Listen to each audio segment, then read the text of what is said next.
Good evening, and welcome to the Hero's Breath podcast. I'm your always loyal host, Matthew Huddle. Alongside Tom Jasinski. The recording date is Tuesday, May 7th, 2019. This is episode 17. Tonight we are talking about the final stage of the hero's journey.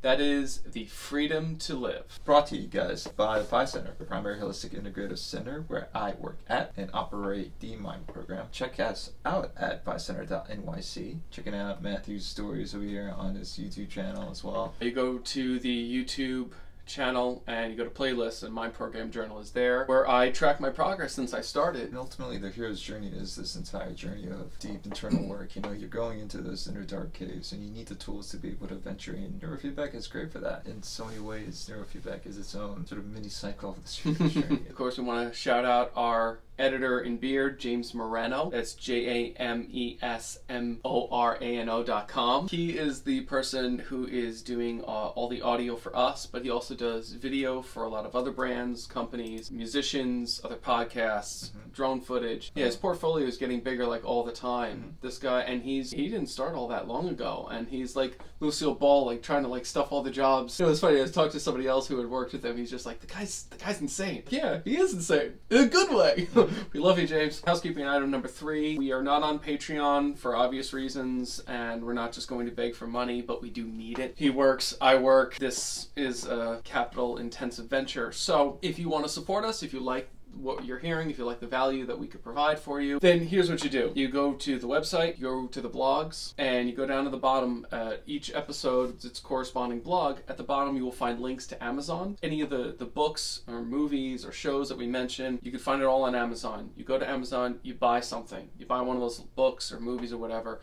We get a little fraction of that. It doesn't cost you anything extra. It just puts us in Amazon's affiliate program. Those links are also going to be on the YouTube channel. So if you're listening to this on the podcast, you can also watch the highlights because I condense everything down. But if you go into the description of the YouTube channel for each episode, same thing. You'll find those links there. Get the material. Be like, what the hell are these guys talking about? You can actually read it for yourselves and see that we're not completely pulling all of this out of our asses.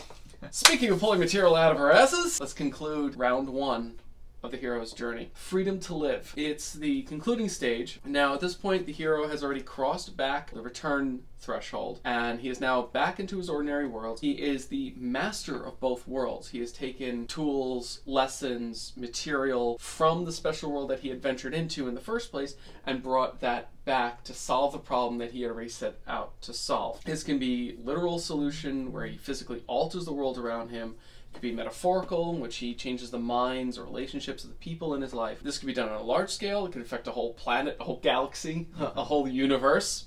Sorry, couldn't resist. Or it could be personal and could just affect his immediate friends and family. And this is the start of the new status quo, but one that's been upgraded to a greater state, to a higher level. Now, it's easy for us to talk about large-scale change in cinema and stories. In fact, let's.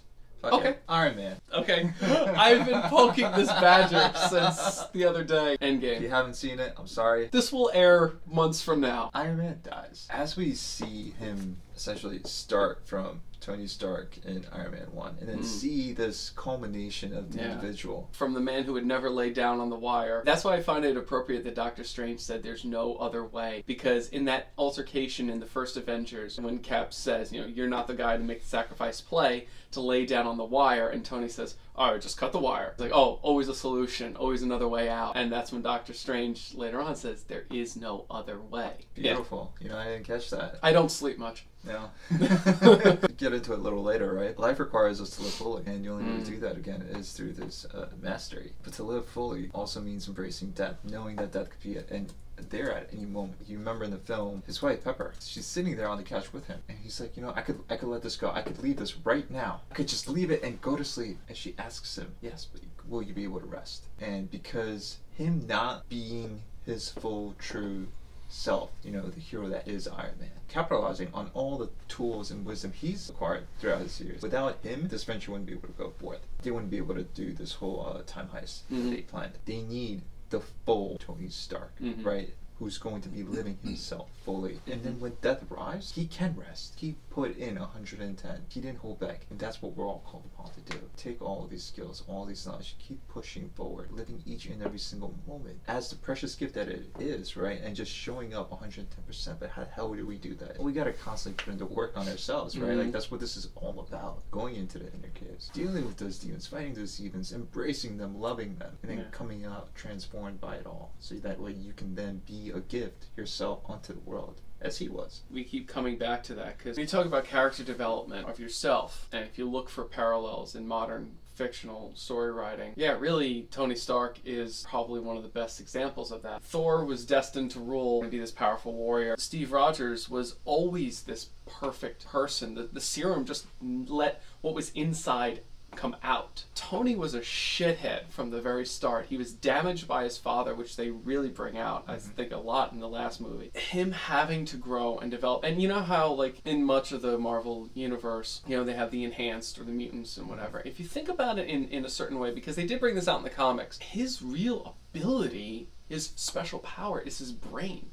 So he recreates matter, much the way Stephen Strange can recreate matter and use energy to reform things, to take those shortcuts, to do stuff with magic. His magic is all in his head, so he has to manipulate the physical universe using the tools of his time, just as his father had done, but his father was much more limited. Tony really doesn't have those limits, which I think is actually why it was very appropriate for his character to be completely killed off instead of retired. Just the juxtaposes, right? Because you just brought up Thor, and then you see that side to him. You know, that bothered you. It did, but then, you know, talking to you about it, it made it a little easier to take. You know, he does represent, you know, what the pinnacle, right? And he's the reverse of Iron Man in so many ways, right? Well, the three of them, somebody called them the Trinity before, and I think that's actually very appropriate. It's so appropriate. Body, mind, and spirit. In fact, I'm wearing the triquetra. You know, that's my personal pagan symbol. And Cap would be the spirit, Tony would be the mind, Thor would be the body. And you see him degrade, and then you humanize the guy. He's this guardian god. He's so humanized because here's someone who is now in the pits of depression. And what did that transform into? And it shows us, it mirrors to us, each and every one of us, right? Like the potential for that, regardless of who you are. Like, we all have that inside us. In fact, it's those moments, right, that offer the greatest degree of insight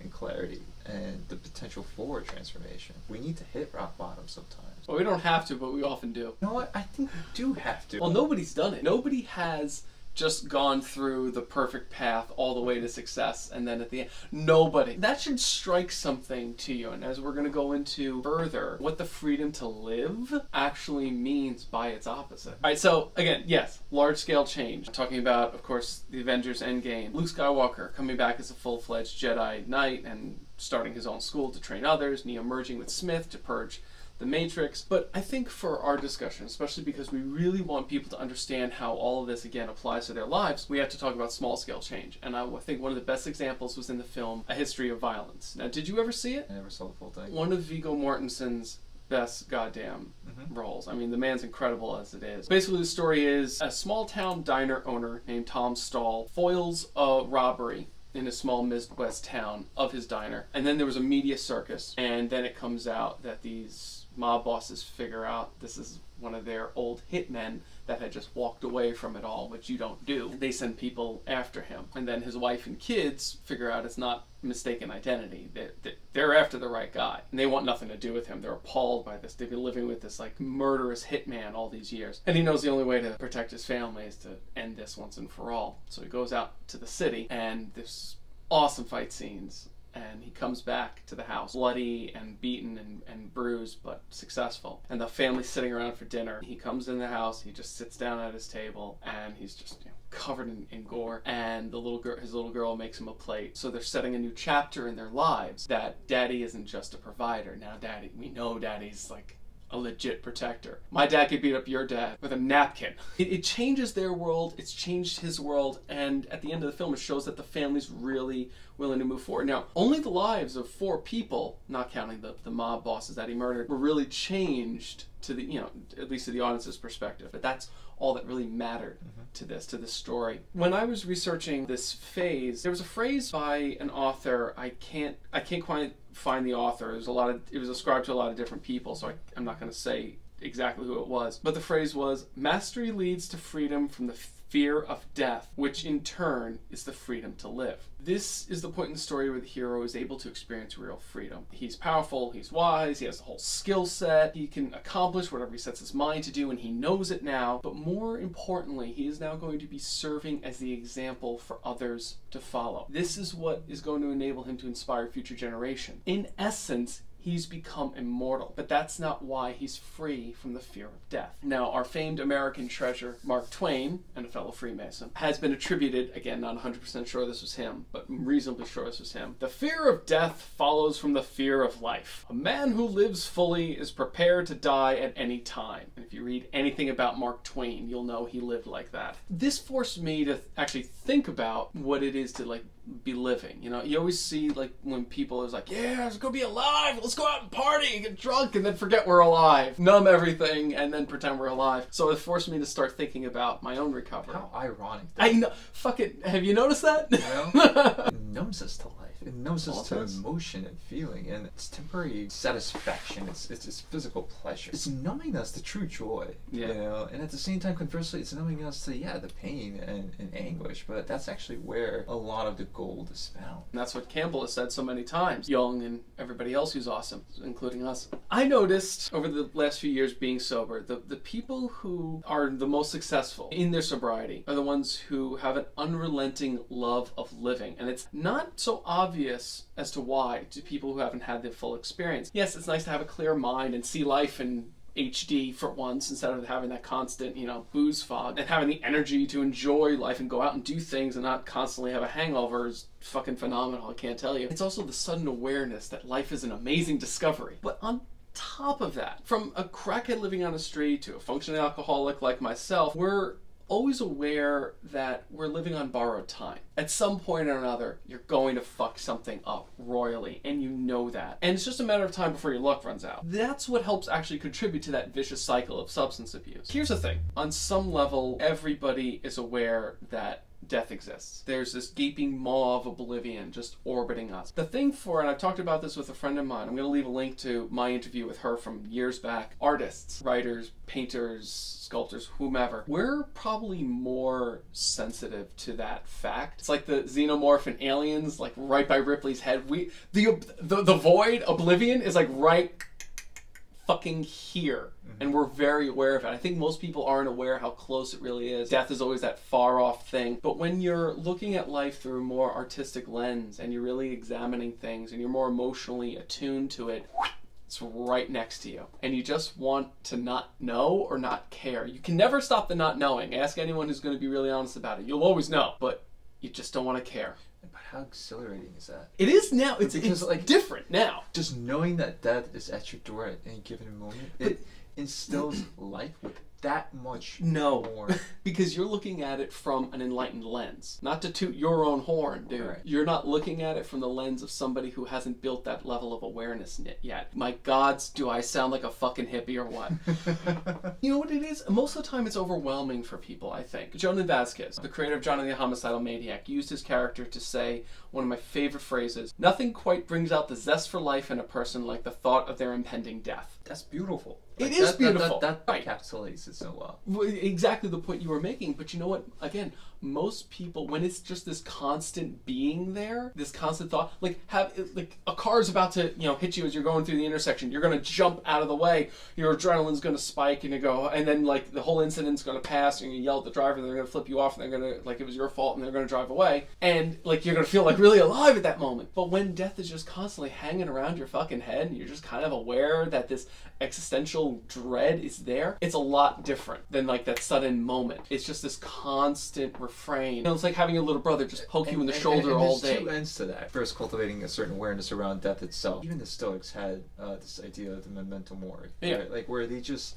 Yeah, but that's a healthy understanding. And that's my point. Yes. Right? It's so ultimately it's just about creating cultivating a healthy awareness around that. And just for those who don't know what memento mori are, they're just reminders of death that you place where you live, your environment, Remember, you're mortal. Constant, is what it translates to. Constant reminder of your mortality. Find yourself embracing life so much more. Everything you do has so much more meaning and purpose. And then you instill your intentions and your actions, greater degree of thought. Everything has more meaning, more self-determined meaning, not some arbitrary meaning. Right. A person in recovery isn't going to necessarily go around kissing the ground, and hugging every stranger, but there is, as you say, a constant refrain of gratitude, but only for the people who have gone close enough to death or have dealt with it in some way or another that is going to really, yes, bring that appreciation for every breath to the foreground in their mind. So once you become more adept at confronting your problems, you're going to start taking on those greater challenges and be willing to face that death with a clear head, without an escapist mentality. And then you're going to understand what Carl Jung said: no tree can grow to heaven unless its roots reach down to hell. Which is one of my favorite quotes. I know it is, baby. That's why I put it in here. But that's the exact point of the hero's journey. The singular tale told so many ways. It's to successfully venture into hell so that you can gain the strength to reach up to heaven. Reaching heaven is never guaranteed, but it's the process. And we keep talking about this. The beautiful process of striving for it. That's where you find all that meaning. Although Joseph Campbell himself would argue that there's more to life than just that. Because in the Power of Myth interview he did with Bill Moyers, Campbell said, "People say that what we're all seeking is a meaning of life. I don't think that's what we're really seeking. I think what we're seeking is an experience of being alive, so that our life experiences on the purely physical plane will have resonance within our innermost being and reality, so that we actually feel the rapture of being alive. That's what it's all finally about." Keep in mind that rapture and experience doesn't equate to happiness here. Dr. Jordan Peterson makes that point in his Guardian interview. When was it? January 21st, 2018. He said, "It's all very well to think the meaning of life is happiness, but what happens when you're unhappy? Happiness is a great side effect. When it comes, accept it gratefully. But it's fleeting and unpredictable. It's not something to aim at because it's not an aim. And if happiness is the purpose of life, what happens when you're unhappy? Then you're a failure, and perhaps a suicidal failure. Happiness is like cotton candy. It's just not going to do the job." Now, you ask, okay, what is the job? I think that was summed up best in Movie Hook with Robin Williams. To live would be an awfully big adventure. That's what it all keeps coming down to.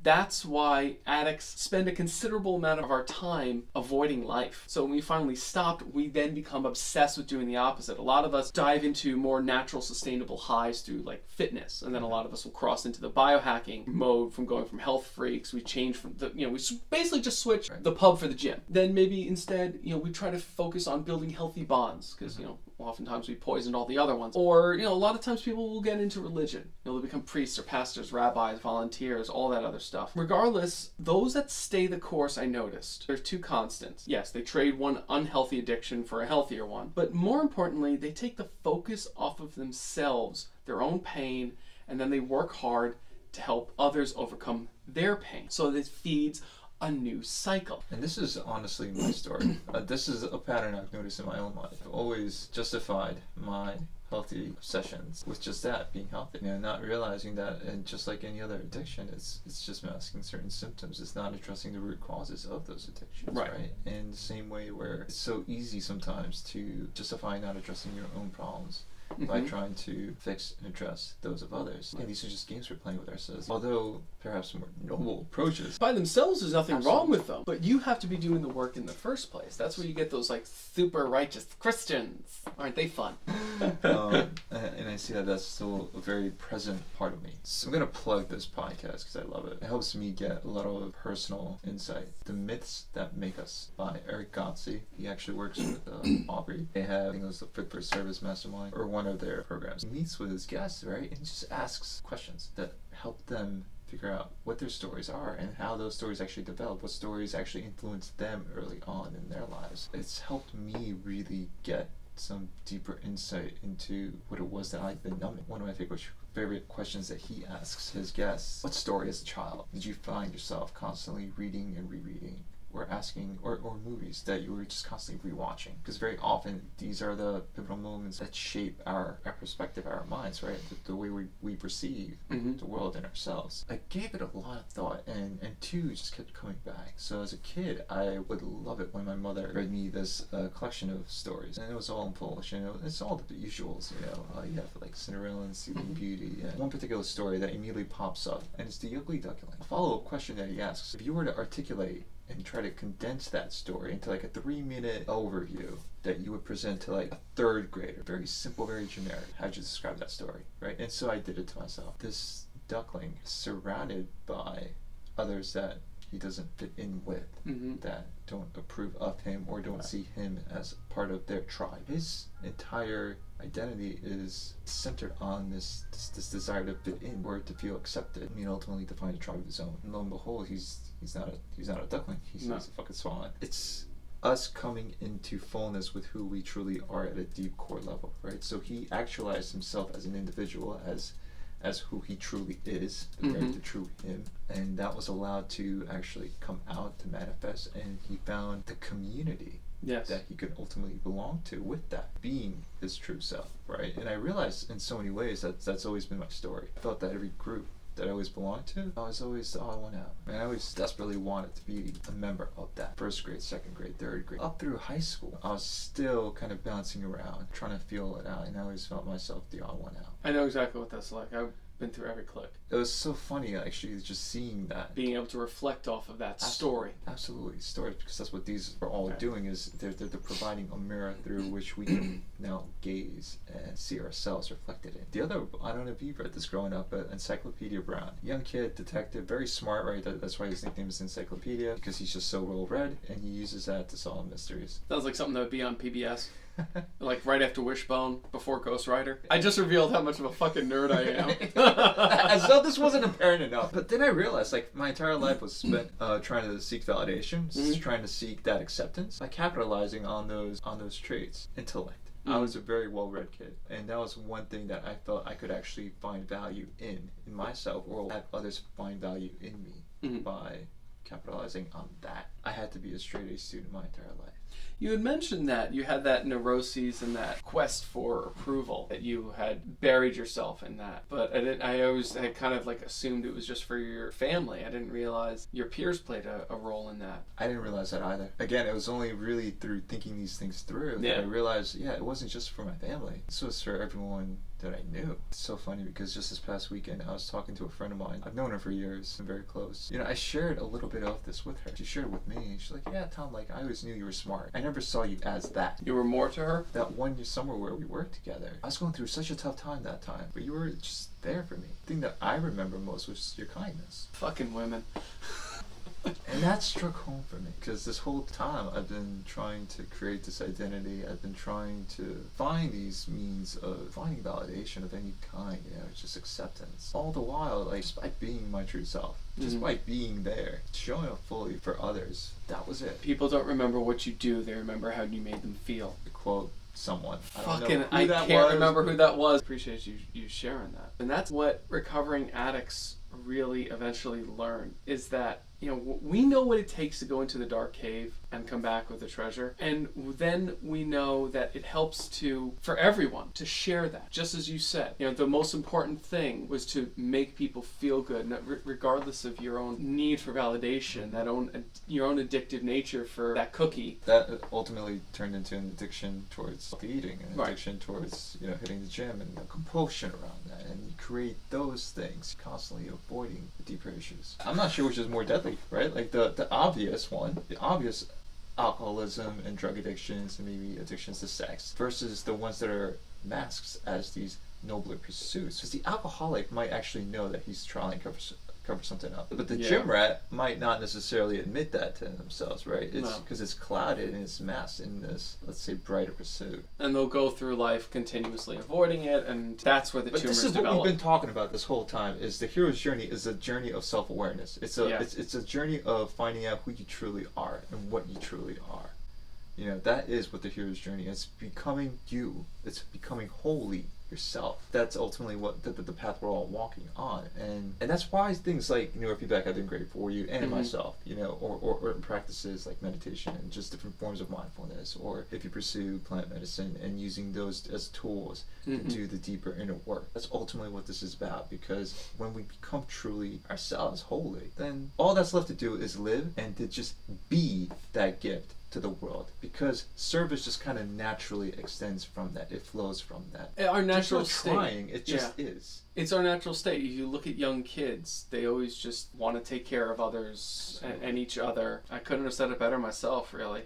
Although, I think Jordan Peterson did a pretty good job. He tends to do that. The overture of his book, 12 Rules for Life, An Antidote to Chaos, he said, "It is possible to transcend slavish adherence to the group and its doctrines and, simultaneously, to avoid the pitfalls of its opposite extreme, nihilism. It is possible instead to find sufficient meaning in individual consciousness and experience. How could the world be freed from the terrible dilemma of conflict on the one hand, and psychological and social dissolution on the other? The answer was this: through the elevation and development of the individual, and through the willingness of everyone to shoulder the burden of being and to take the heroic path." That path doesn't have an end, is what we were talking about before. Once a person decides to not be an NPC, not be a villain, to assume the hero's journey, you're on it until you die. That's where the story ends for you, but it doesn't end for the whole of humanity. Now, your legacy comes into play. The freedom to live is not the end of the story, it's only a return to the new, elevated normal. And that will yield eventually to more greater perturbations and vicissitudes of life. That's going to be now the new backdrop to the new problem that the hero will have to solve. And the place to which the hero returns to find rest shall become the place that he will eventually venture out from, as the call to adventure is again heated and the cycles restarted. In that sense, it's not so much a journey as it is a dance. And that's what educator Alan Watts said, and we talked about this before, but I have the full quote. "The existence, the physical universe, is basically playful. There is no..." Did I just do the thing? I love it. Alright, I'm Keep just going. gonna... "There is no necessity for it whatsoever. It isn't going anywhere. That is to say, it doesn't have some destination that it ought to arrive at. But that it is best understood by the analogy with music. Because music, as an art form, is essentially playful. We say, you play the piano. You don't work the piano. Why? Music differs from, say, travel. When you travel, you are trying to get somewhere. In music, though, one doesn't make the end of a composition the point of the composition.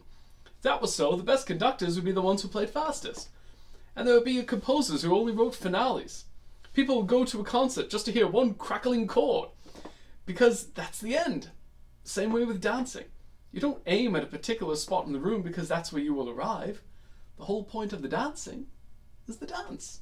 By the way, I don't intend to do this. I started it, he started laughing at me, and I keep doing it. I play the clip back in my head and it comes out in my voice. I'm sorry if I just did a terrible accent. Brilliantly, though. Thank you. There are people out there who are actually British who are cringing, and I apologize, Beverly. I know I'm like shooting quotes out today. Comic legend Bill Hicks described life similarly when he said, "The world is like a ride in an amusement park. And when you choose to go on it, you think it's real because that's how powerful our minds are. The ride goes up and down, round and round, and it's thrills and chills, it's very brightly colored, and it's very loud, and it's fun for a while. Many people have been on the ride a long time, and they begin to wonder, hey, is this real, or is this just a ride? And other people have remembered, and they come back to us and say, hey, don't worry, don't be afraid, ever, because this is just a ride.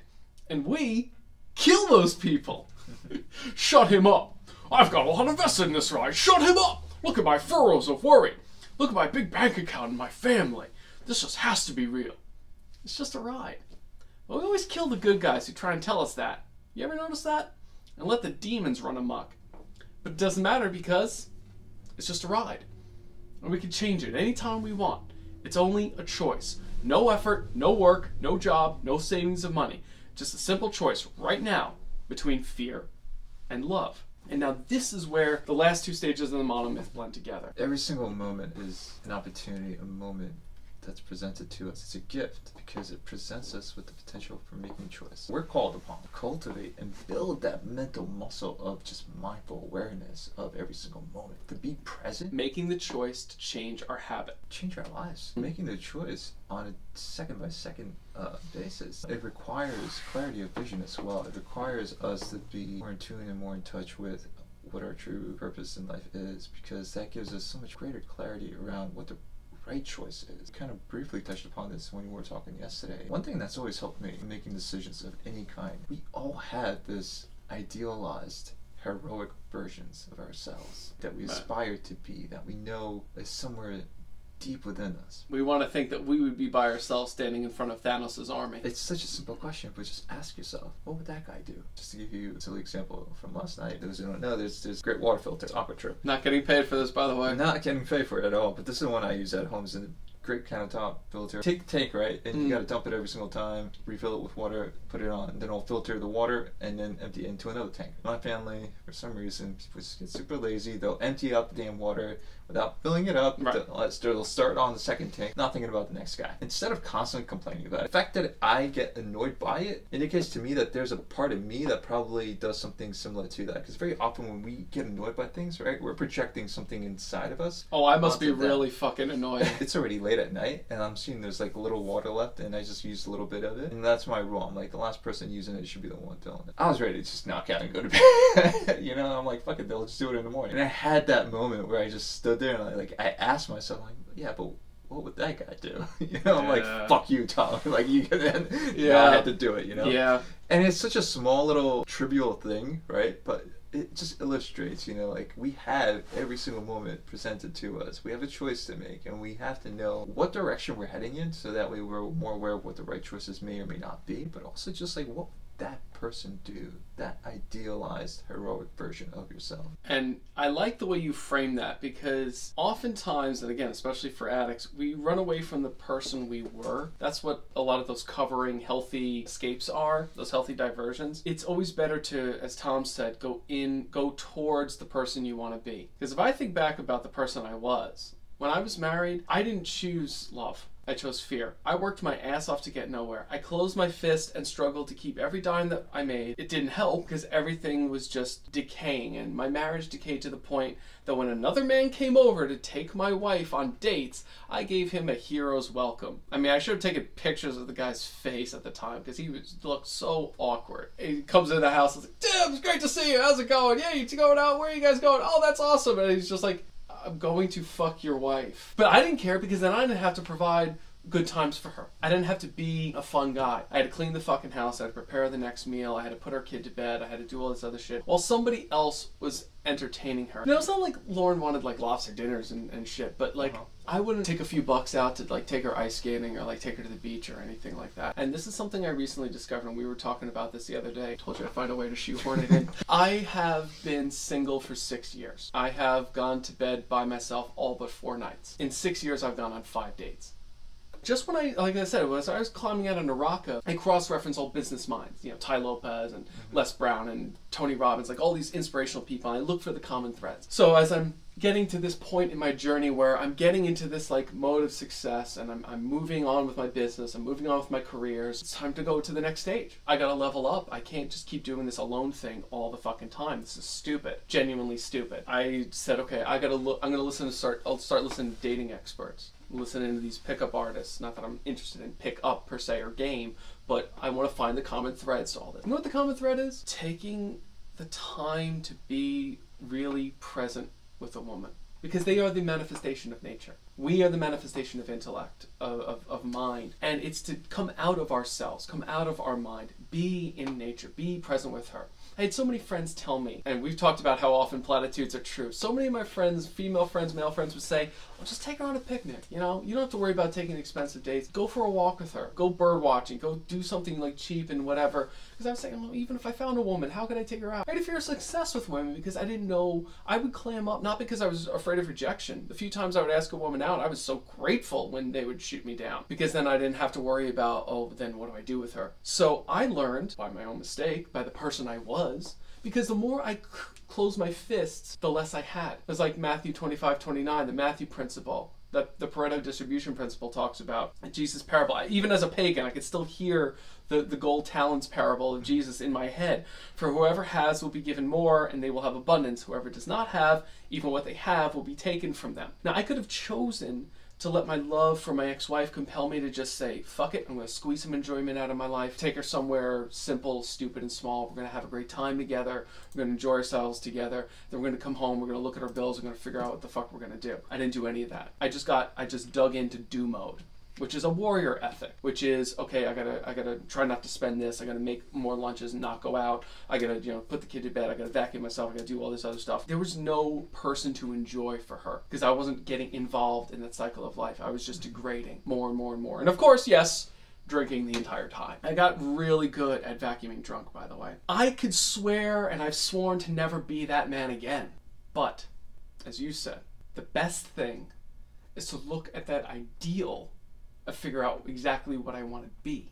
That's why these stories are so important. We have to look forward for that ideal that we talked about before. As Peterson said, it's not just benevolence, it's a judge. It judges you. And that bothers a lot of people. That's why a lot of times when addicts get clean, their friends don't want anything to do with them. They don't want to be around sober people because they don't want to be reminded of the things that they're not doing. Like you said, the things that other people do or don't do that bother us, reflect something on us, that's 100% true. Over the past few months, I've had to get used to feeling the terror and dread as my bank account dwindles and clients cancel, and then breathe a sigh of relief when new clients come in or other people come back, and then the money goes right back out the door with the next wave of bills. And as hippie as it sounds, I can't let the energy of lack dictate my life. I have to be more open-fisted about money and about my time, my heart up, open, and out. Keeping that energy up, keeping my heart open, and getting myself out there, which I'm doing more. It hasn't been 5.5 minutes, and apparently it's starting to work already.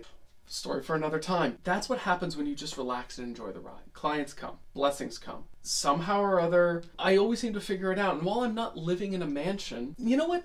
Fuck it, that doesn't even matter. A millionaire, a billionaire could lose everything in a night. You're not any safer by having more. Sobriety plays a large part in this, but the more you live your life with this attitude of gratitude, you get this incredible freedom, because now I know, not just know actually, but I feel that I could be one with the very process of living. As the hero is the expression of our mind and our process of learning, I can be the expression of the universe's never-ending refrain that everything is connected and everything will be all right.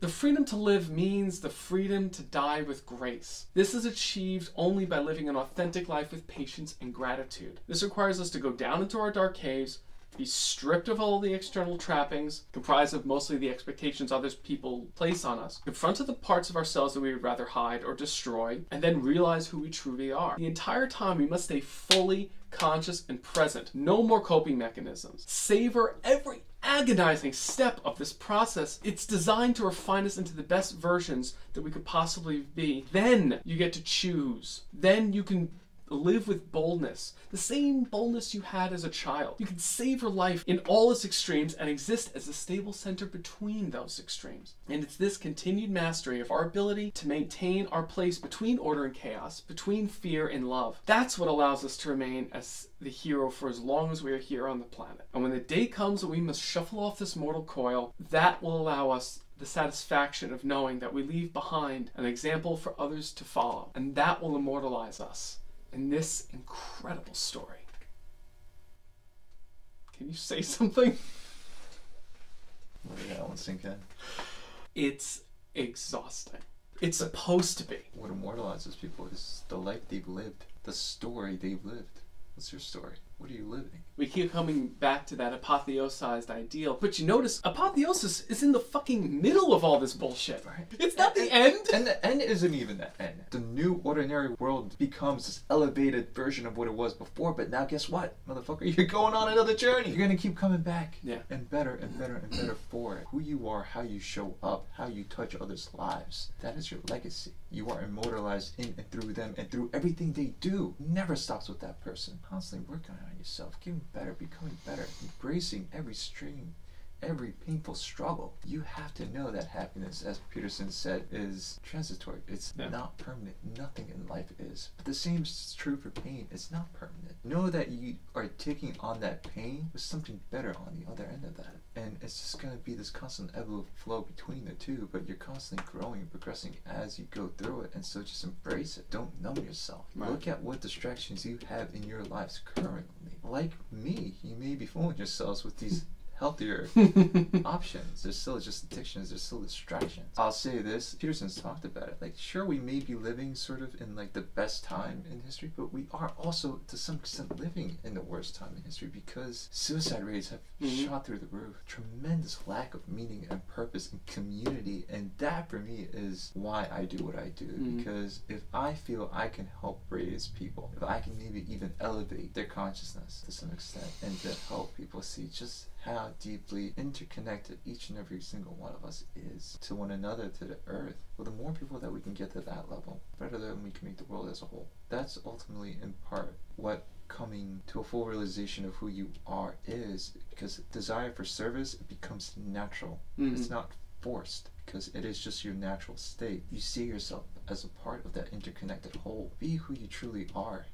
Find your tribe, and then the moment you do, the moment you can show up fully 110% as yourself, and guess what, then you can just be this awesome light, brighten up this world. So embrace the struggle, embrace the joy, embrace the pain, embrace every single second you have, you know, and just live it fully. I hope that this first lap around the hero's journey has been as helpful for you all as it has been for us. Tom and I have done a lot of digging over the last few months, even more so than we already were, because this helps us to articulate it. If you go to check out Peterson's website, he has the whole development course that he has. I looked at it, and it was basically just writing this shit out. And I'm like, oh, this is worth $30. Ironically, instead of like finishing it, because I only did like a few sections, I'm like, fuck this. And instead, I've dumped I don't know how much money into this podcast.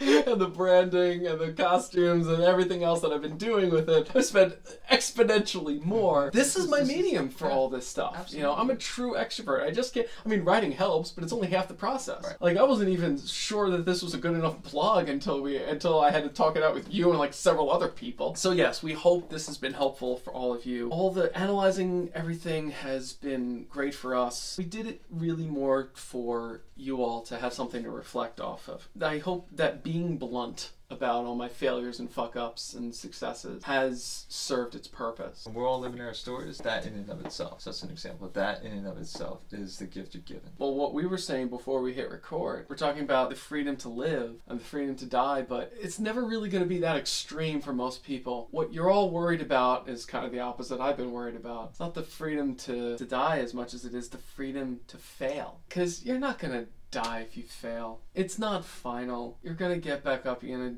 do it again. You're gonna fail again is what I mean. That old Japanese proverb, fall 7 times, stand up 8. It applies to the rest of your life. I hope if you're just starting your journey, or if you haven't started your journey but you know you need to, that call keeps hitting and you can't hit the snooze bar anymore, that you've been inspired to action. If you've been on the path and you're somewhere along the lines and you've gotten stuck, well, I hope so far you found enough renewed strength and fortitude to carry on. And if you're like me and you're nearing the end of one cycle, take a breather, pop some bubbly, congratulate yourself, get ready for the next round, Cupcake, because it's coming. Probably sooner than you think.